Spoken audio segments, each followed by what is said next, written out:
Hello, everyone. Hello, all. Today we have Annika and David. I'm going to give a quick introduction for both of them. Annika is a co-founder of the Alliance for Reducing Microbial Resistance, or ARMoR for short. They are a small global health nonprofit working to combat antimicrobial resistance through a combination of informational lobbying, advocacy, and research-driven policy change. They aim to introduce a new pull incentive scheme for the development of novel antimicrobials and ensure they become accessible to those who need them. And Annika and David actually have went through AIM, the charity entrepreneurship incubate program. Um, Next, we have David. David is the co-founder and director for ARMoR, and they are part of the Ambitious Impact Incubated. There we go, the incubated nonprofit working on combating antimicrobial resistance through policy change. David is an expert in pull incentive policies designed to incentivize the development of new high-value antimicrobials that meet global health needs and ensure their wide availability. Prior to launching ARMoR, David worked as a project manager for AstraZeneca and was responsible for managing outsourced manufacturing projects of candidate drugs in clinical development.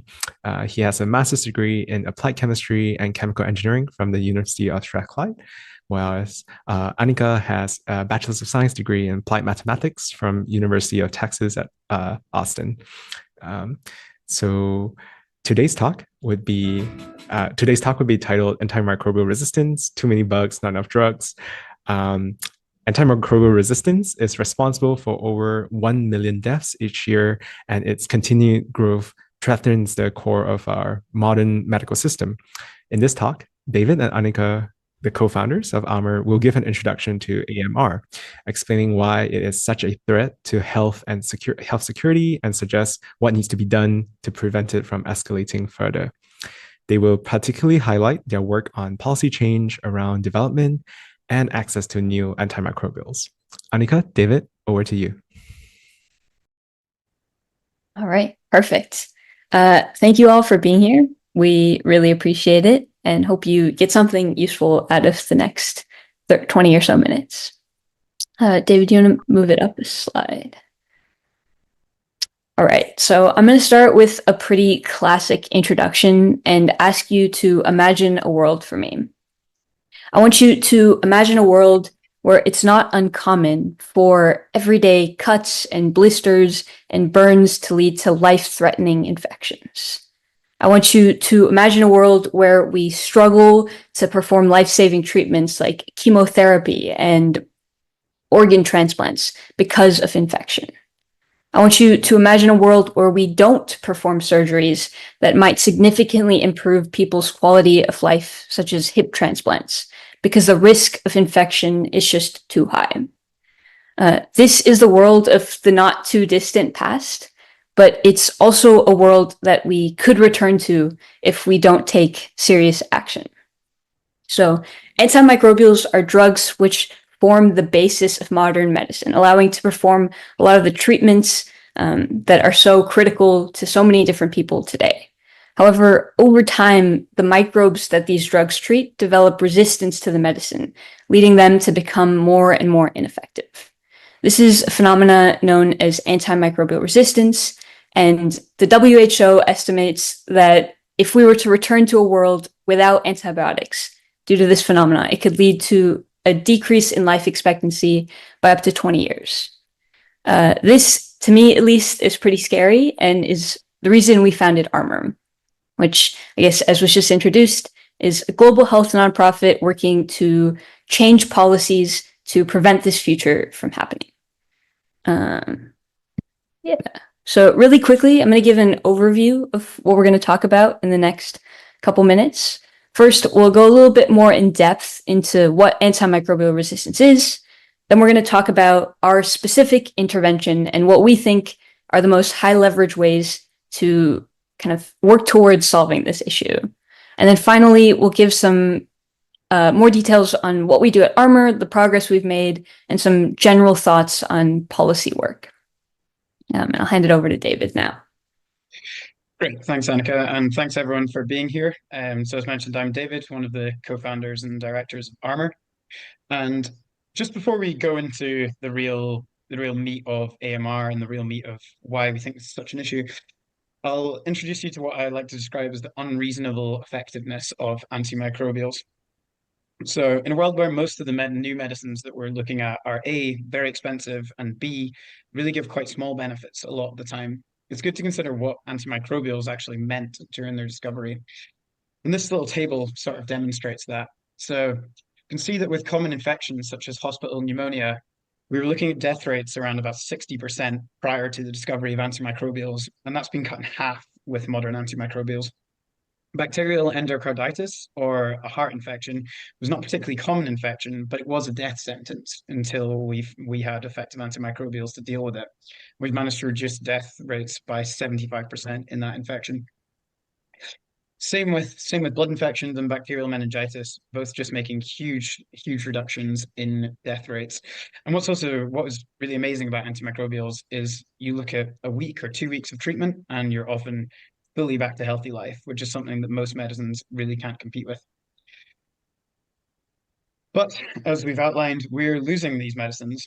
As we expose microbes to these drugs that were so effective in treating them, we kill maybe 99% of them, but some of them manage to adopt changes which help them to resist those drugs, leading to antimicrobial resistance and a loss of the efficacy of those treatments. As was outlined in the intro, it kills 1.1 million people each year, which is more than either HIV or malaria, and is comparable to most types of major cancers. And this is a problem everywhere, but mostly felt in low middle income countries where over 90% of the death toll is. In addition to the terrible healthcare costs, there's also real economic damage caused by AMR, with the most recent paper estimating that it costs the global economy $65 billion a year just in additional costs for inpatient care. Projecting that into the future, the full macroeconomic costs, including things like reductions in tourism, extra costs for hospital care, general losses of productivity, it could reach something like $1 trillion per year reduction in GDP by 2030. And probably most fundamentally, we're looking at the loss of the foundation of modern medicine and undercutting our ability to do most of the treatments that we now rely on. This forecast on the right with this graph shows sort of middle to worst case scenario where we're looking at something like 8 to 10 million deaths per year that are associated with antimicrobial resistance by 2050. We also think this is given the scale of the problem, we think it's quite neglected within EA circles. And a quick search of the forum showed us that only 1.7% of EA forum posts on biosecurity even mention antibiotics or antimicrobials, even though they really do underpin any pandemic response. So a quick intro as to how microbes actually grow resistance to our treatments. There's several different mechanisms they can choose. They can develop new cell processes that bypass the way we're targeting them. They can change or destroy the antibiotics when we actually put them into them. They can develop new enzymes which can break them apart. I'm a chemist, so there's a quick chemistry lesson. On the right, we have the penicillin molecule with this lovely little ring that I've highlighted in red, known as a beta-lactam ring. What microbes can do is develop an enzyme called beta-lactamase, which can actually just hydrolyze and pull this ring apart. So that's a very common form of resistance to penicillins and other similar drugs. Bacteria can also grow stronger walls and restrict access to actually restrict the antibiotic getting into them. Or what's possibly my favorite, if it's okay to have a favorite type of antimicrobial resistance mechanism, are these little pumps that they can develop called efflux pumps, which basically just push the antibiotic back outside of the microbe. There's quite a wide range of things that drive antimicrobial resistance. We obviously have overuse and misuse in humans, so just giving too many people too many antimicrobials when they don't really need them. There's also the elephant in the room, or in this case, the cow on the factory farm. And essentially, this is the fact that we just use a lot of antimicrobials, more by weight than we do in humans, in farmed animals, so that we can keep them in terrible conditions, which obviously has lots of other problems, but it also really drives antimicrobial resistance. Associated with the first one, overuse and misuse, is a general lack of access can also drive antimicrobial resistance through essentially having physicians need to choose to give shorter durations of treatment than they would want to, or choose different options when they don't have the one that's actually best placed to treat the infection. We also have areas like manufacturing emissions. So when these products are being made, they can be let out into the environment and just kind of become a hotbed for AMR developing. And then other areas such as poor sanitation and hospital-based transmission also drive AMR. Together with all these issues, we also have lots of other factors in the world that are causing further growth in AMR, such as the general destabilization that we're seeing. Conflict has been shown as a major source of AMR, with one example from a previous war in Gaza showing something like a 300% increase in the territory after that war was finished. And it makes a lot of sense because there's a lot of injured people, there's just bad sanitary conditions, we get a lot of wounds that are dirty, and just a lot of infection going on. And if we look at this graph on the bottom left, this is isolates in Norway where we're tracking the resistant nature of bacteria. Norway is one of the lowest burden countries in the world, but as we can see over the last 11 years, it's increased significantly. If we look at this dark green section, this is people coming over from Ukraine and bringing the resistant bacteria with them. So as we have an increased flow of people, it really can exacerbate the amount of resistant infections that we have. There's also emerging evidence that climate change and hotter, wetter temperatures can generally favor the evolution of resistance in bacteria.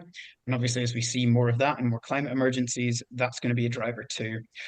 And a lot of these things also play into weak supply chains, which help reduce access and therefore drive resistance. So from there, it's good to take stock of how bad AMR is just now. If we look on the left, we can see the resistance to a drug class called cephalosporins, which are a really important class of normally second-line treatments that we use in patients. And this is an E. coli, which is a pretty deadly infection if it's resistant. We can see from 2005, the map of Europe looks quite rosy and that we're not too bad except from a couple of countries in Eastern Europe. But as we go through 2010, 15, and 20, the map gets a lot redder, getting towards 25 to 75% resistance in quite a lot of countries. So a real quick escalation in the amount of resistance that we're seeing. We step out to the world and look on the map on the right. This is resistance to a drug class called carbapenems, which are often used as a last line treatment. So these are the ones that when we start seeing resistance, we get really, really worried because there's nothing else that can be used on them. In an infection type called Acinetobacter baumannii, which is one of the most deadly infections you can get. We can see in Italy, we're already seeing things like 87% resistance to this particular drug in that bacteria. Similar numbers in South Africa, India, and China. So truly a global problem of quite scary proportions. With that, I'll pass to Aanika to tell you a bit about why we're not getting the new drugs that we need to help us deal with these really scary infections. Right, thank you, David. So I guess as David's just explained, AMR is a pretty complex, multifaceted issue. And a comprehensive solution to the entirety of the problem will require many different components, ranging from improved surveillance systems to, better supply chains to more investments in like diagnostic technologies. However, kind of fixing all of these problems is far beyond the scope of any organization, let alone someone as small as us. And so we've had to be pretty selective about what exactly we want to focus on, what exactly we want to work on. And using almost like an INT cost effectiveness framework, there are two areas we think give us the most leverage to have impact. The first one is reinvigorating the antimicrobial R&D pipeline, which we'll get into a lot more of what that means. But essentially, we need new drugs to replace the ones that are losing effectiveness. The second thing is, given that the majority of the burden of AMR falls in lower middle income countries, it's super important that we make sure that they have access not only to the newer developed drugs that are coming to market, but drugs that already exist and will be really important for driving down their burden. So I'm going to quickly explain why we don't already have new drugs coming to market. This sometimes can be somewhat counterintuitive. If we explain that AMR is such a big issue, why don't innovators and developers want to create these drugs? And the initial response is like, is this a science issue? And although the science is difficult, we think it's completely possible to bring these drugs to market. What's really the issue with a lot of other things is the money. So at a really high level, the development costs, as you can see in these charts, far outweigh the expected revenue an investor or developer can expect for bringing these drugs to market. And the reasons that this is true, there's several reasons why this is true, some of which include the fact that antimicrobials have pretty short treatment durations. Antimicrobials are also preserved to prevent resistance from developing, which means that in the first few years when they're brought to market, when a developer has like a patent over them, they're being used as little as possible. Additionally, countries' healthcare assessment systems are not very good at assessing the benefits of antimicrobials. And so all of this together has led to this market failure, which can be summarized as a typical positive externality, where the benefits of creating the societal benefits of creating new antimicrobials far outweigh the actual expected revenue that people who work on these technologies can expect. So all of this has led to what we call a failing clinical pipeline. Lots of companies, including big pharma to biotechs, who have been working in this space have either left, gone bankrupt, or had to merge because of unsustainable revenues. This has led to, this can kind of be seen by the fact that right now there are over 1,500 drugs in the oncology clinical pipeline, compared to just 71 antimicrobial compounds, despite the fact that antimicrobials and antibiotics form a pivotal part of cancer care. This last chart is also very interesting. It shows that the number of new antibiotic classes being discovered has just steadily, increasingly declined since the 1940s. And in the first 20 years of the 21st century, we discovered no new classes of antibiotics, which is pretty scary.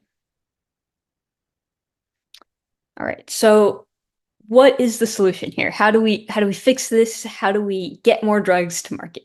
And we believe that there are two components: push incentives and pull incentives. Most people will be pretty familiar with the idea of push incentives. They are basically things like grants or tax credits that the government or philanthropists can give companies in the early stages to pursue research in these areas. And although this is really important and will be a big part of a healthy R&D ecosystem, push incentives can only get these drugs so far. Even with good push incentives, new antibiotics, new antimicrobials often fail to actually get to market. And to kind of overcome that hurdle, we need what's called pull incentives. Pull incentives are basically, I think, a simplest explanation is there a guaranteed amount of revenue or reward for developers for bringing a certain product to market. So again, a government or a philanthropist might set out a target for a certain type of innovation and tell innovators that if you bring this thing to market, we will purchase a certain amount of it for the next 10 years, or we will pay you a set amount of $10 million. And so that basically gives investors and innovators the confidence that working on these technologies will lead to a good ROI and it's worth their time. All right, so there's a couple questions, like pull incentives aren't useful in every single scenario, but there's a couple questions that have been developed that we can ask to see whether pull incentives are in fact the right thing to use for a particular challenge. So the first question is a key issue of the progression of the technology that developers are uncertain about a viable market? And so this basically means like, are they uncertain that they're going to get a positive ROI on the product if it's developed? And as we've explained, this is definitely true in the case of antimicrobials, where the revenue has consistently shown to be much lower than development costs. The second question is, do we roughly know what technology we want to develop, but we're not really sure who can develop these technologies? And the reason this is relevant is we want to be able to create a clear target for what we want. Otherwise, it's we're not really sure what we're incentivizing.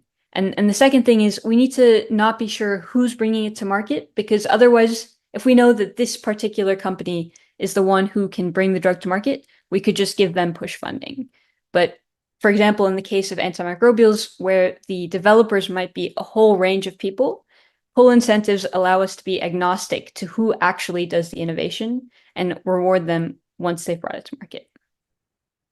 The third question is there a clear path to the technology? Innovators should think that it's viable to actually develop this technology. And this is definitely true in the case of antibiotics. And the fourth question is there a theoretical long-term market for the product? Again, this is true for antibiotics, as generic entry will allow for longer-term lower pricing. All right. So there are a lot of different types of pull incentives, and different types of pull incentives are useful for different types of problems. In the case of antimicrobials, we are looking to implement and work on policies that implement subscription models. This would basically tell pharmaceutical companies or biotechs that if they bring a drug to market, we will pay them a guaranteed amount of revenue. So let's say $10 million a year for a certain amount of years, let's say $15. Regardless of the amount of antibiotics they actually sell, we'll pay them $10 million because that is the societal value of these drugs. This model not only gives developers a guaranteed amount of revenue, but it allows us to support stewardship through delinkage. So developers aren't incentivized to market or push their drugs because they're receiving their revenue regardless. So this leads to better and more appropriate usage.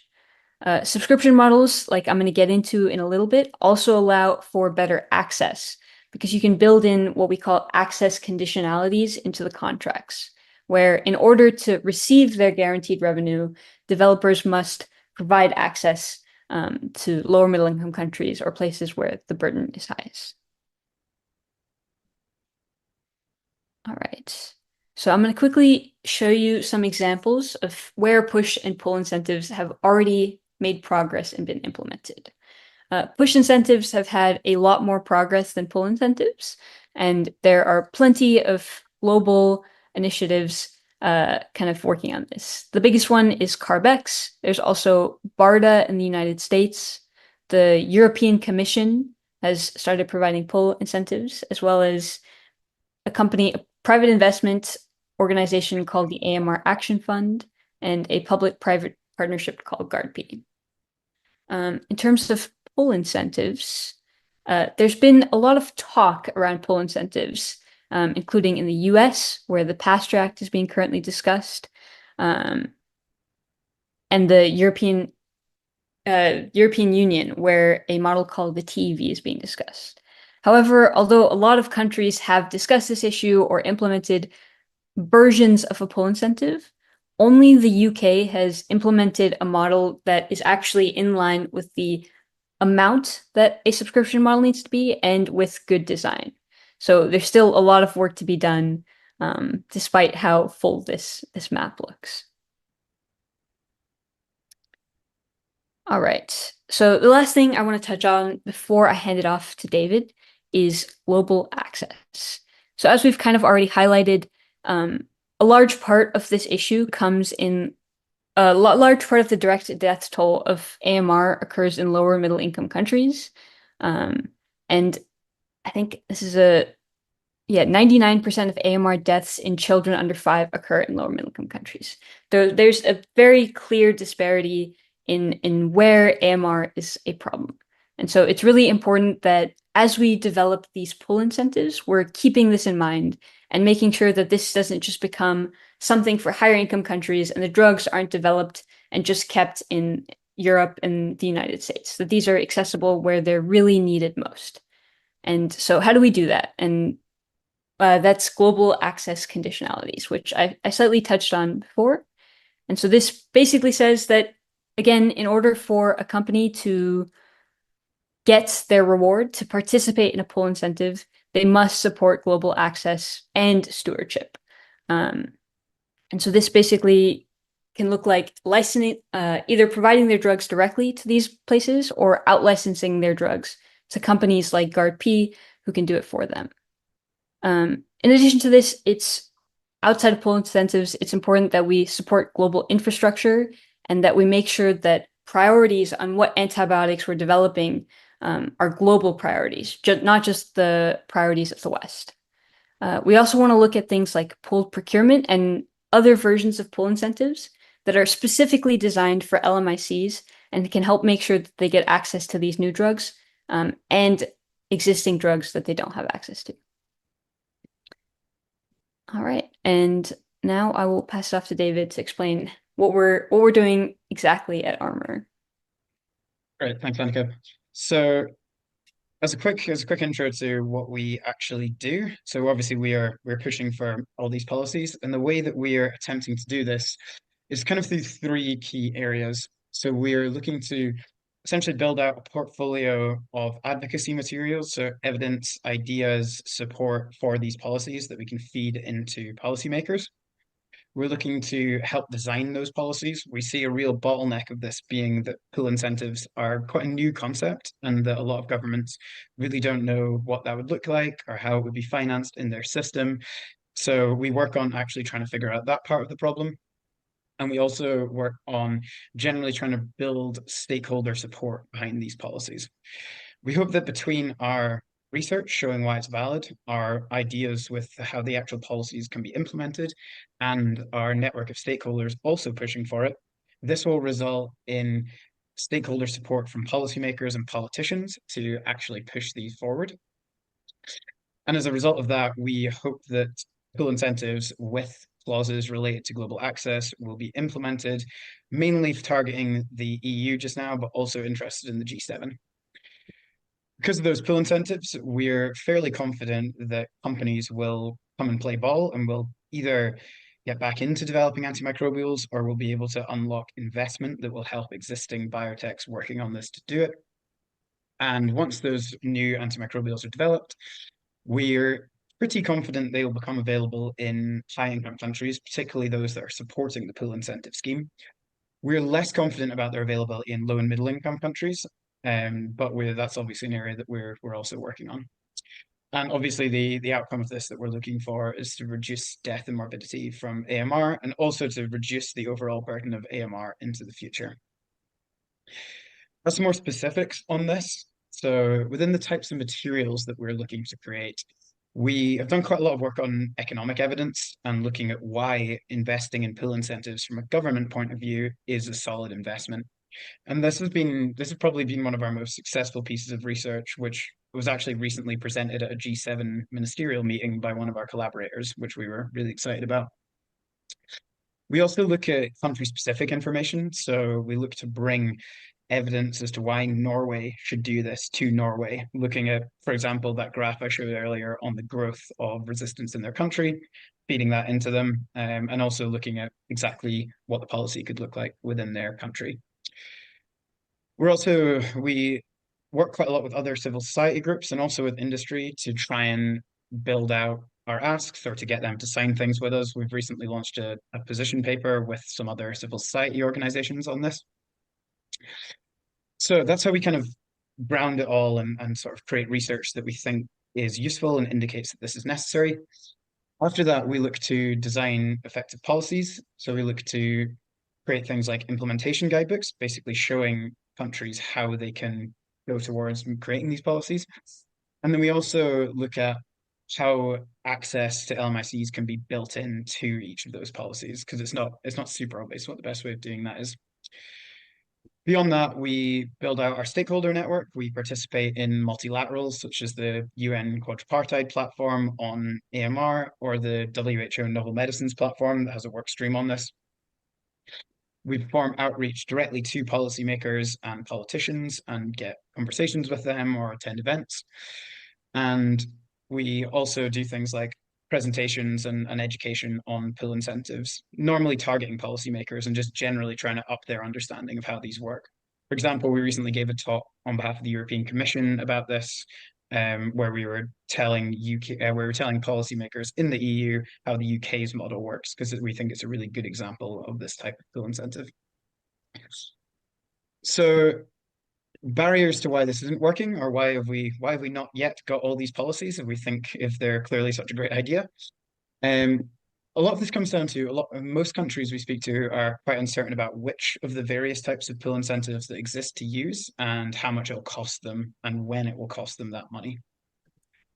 Also, fundamentally, it's a lot of money to shift. We want something like $3 billion per drug as a pull incentive over a 10-year period. And we think you maybe need something like 6 drugs in the next decade to help us really reduce the burden of these really heavily drug-resistant infections. So that's something like $18 billion that we need to unlock globally. So it is a lot of money to move around. And another key issue with these types of policies is coordination. So if only a few countries do it, they effectively end up overpaying for those drugs without providing a full incentive. And it's kind of in the interest of other countries to let those countries just pay for it. So trying to get everyone to participate is quite difficult, and people are hesitant to sort of stick their head up and say we're the ones who will do it. This being said, we have managed to get some quite good traction so far. We think we've engaged quite a lot with member state governments and had a lot of these conversations, told them about these policies, and tried to push them towards it. We're going to Stockholm in a few weeks to present at the British Embassy on this to a group of people from the Nordics and Baltics. And generally, we've got quite a lot of interest in what these policies are, even if we're yet to see that translate into paper. We've also engaged at the EU level with the Parliament and the Commission, again trying to push them towards doing this.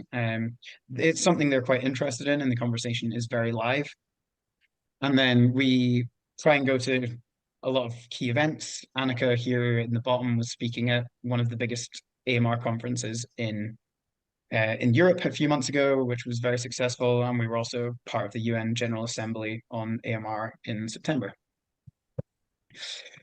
I'll skip that. A couple of quick things we've learned about policy advocacy and how this works, and why we increasingly think it's a really good route to impact, both within AMR and outside of it. You need to know less than you think. We basically didn't have any knowledge about how to do policy advocacy this time last year, and we just sort of started doing it, and managed to become fairly well-known experts in the field in a relatively short period of time. So I think picking something quite niche and just learning a lot about it is quite possible in a short time. We're increasingly convinced that people working in these political institutions or as policymakers is quite a good route to high impact, because we're obviously trying to influence them. It would be great if there was someone in there who would actually be able to make these decisions for us, or who is very global health minded in those positions. So we think that is potentially a really good route to impact. We I've done a lot of networking and generally found out that in this space, when we bring ideas, people want to help and want to contribute, which has been very encouraging. And lastly, we think that volunteers have been a bit of an underutilized resource in EA. We've tapped into volunteering quite hard and had quite a lot of opportunities for interesting things come out of that. Quick starter on what I would do if I was starting again, and if we're thinking about policy more broadly. So I think one of the most interesting things is we obviously have an organization and we have a brand that we work behind, but essentially we were just 3 people who thought this was important and started trying to create policy about it. And that hadn't struck me as an option before, but it really is an option for anyone. You can just do research, write something you care about, and send it to people and get feedback and criticism.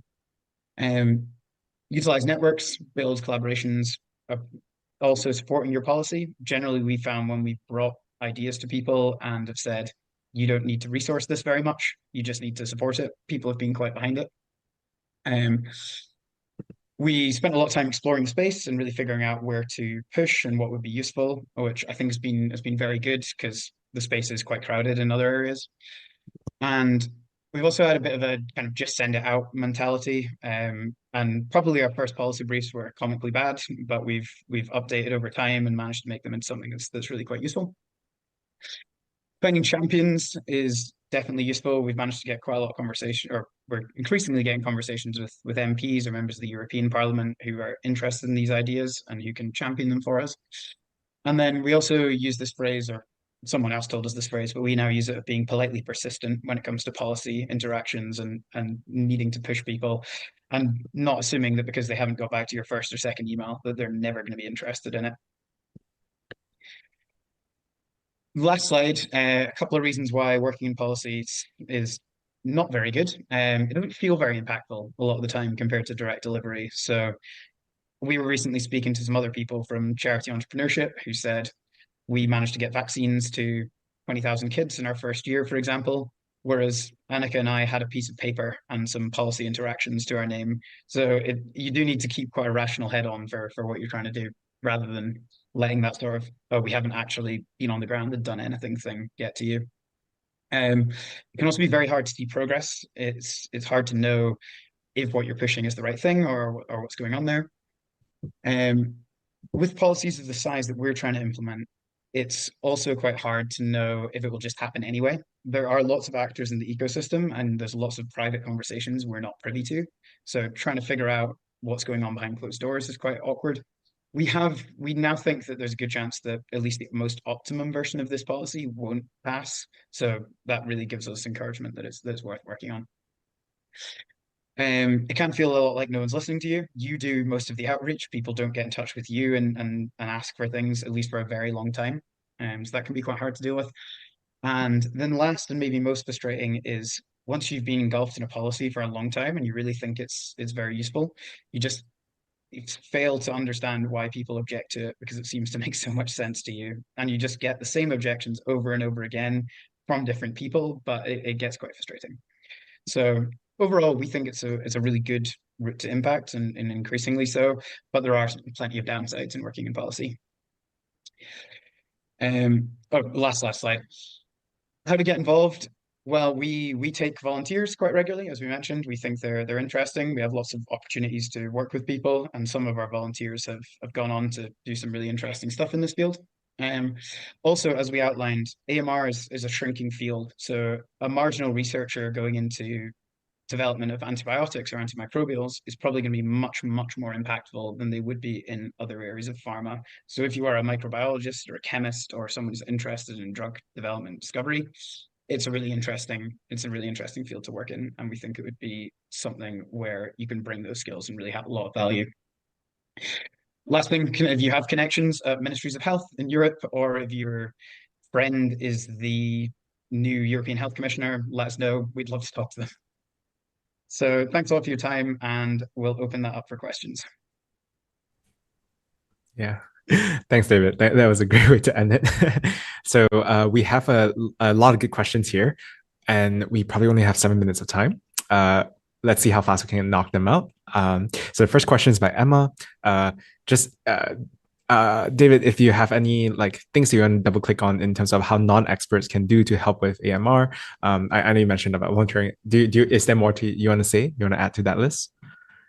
Yeah, of course. So within volunteering with us, so we have quite a wide range of things that we have people do. So it can be anything from research, if you have expertise and interest in that area, to helping with our operations, to sometimes we just need someone to map what stakeholders exist in a country, and that saves us quite a lot of time. I also think that non-expertise in a lot of this isn't really an issue.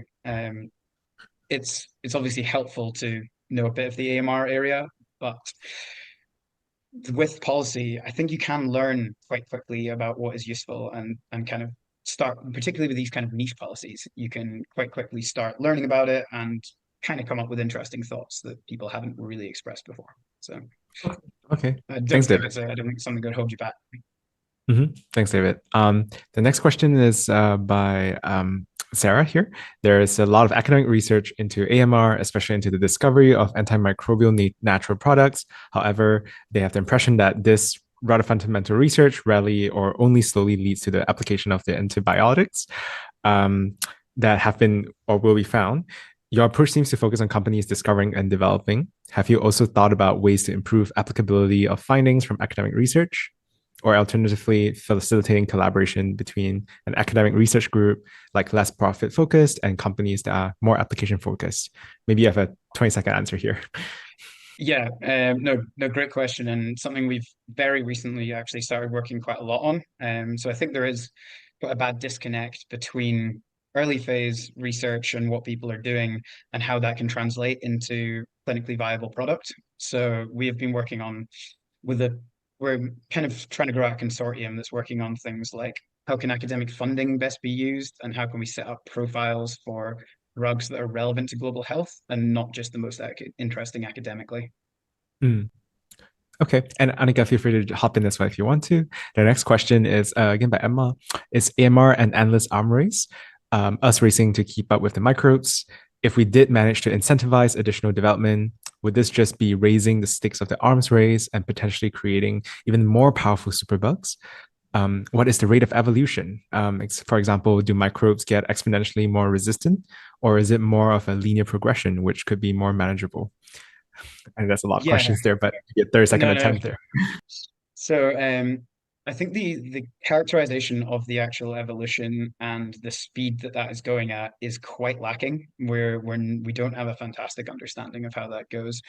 There's various theories about that you could potentially sub in and out drugs that would kind of hold it in various tension. So if we assume that developing resistance to, let's take carbapenems, which are a type of drug I mentioned earlier, if we sub those out for a while, then if that is an evolutionarily expensive change to make, it will probably see it move away if we're not exposing them to lots of those drugs. So there's potential to cycle things in and out or use new technologies like bacteriophages, which target in a slightly different way.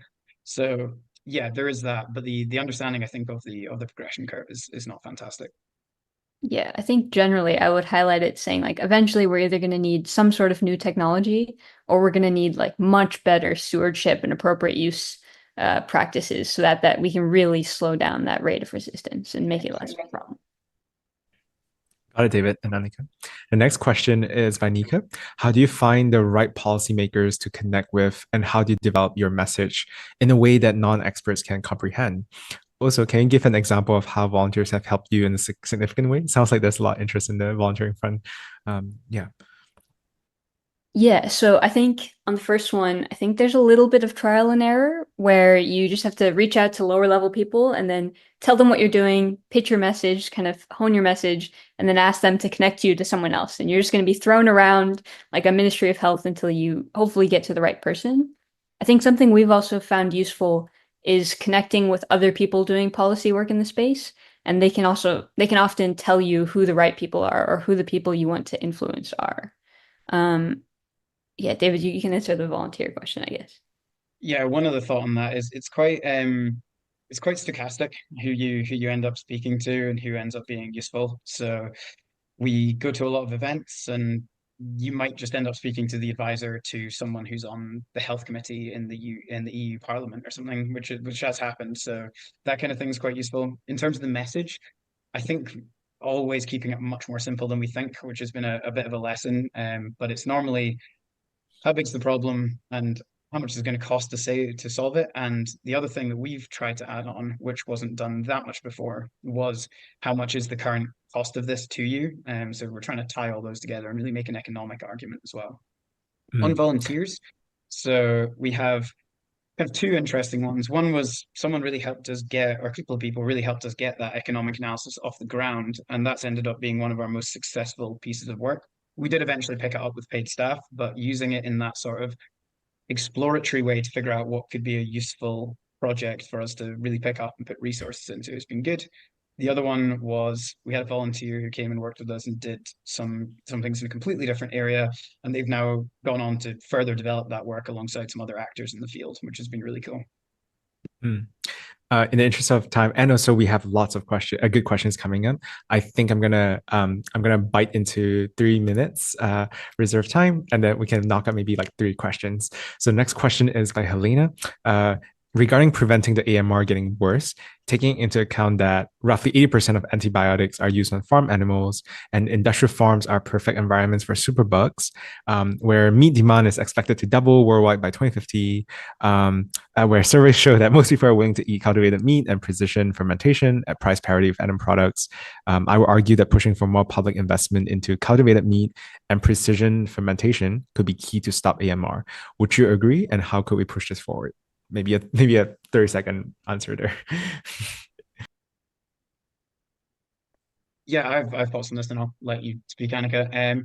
I think one of the first things within any conversation on animals and the role they play is that we really don't have an amazing feel for what the biggest drivers are of AMR. And the fact that more than half of drugs are used in animals doesn't necessarily mean that's where half of resistance comes from. Um, but it's pretty obvious that it is a major part of at least it's a significant part of the driving force of AMR.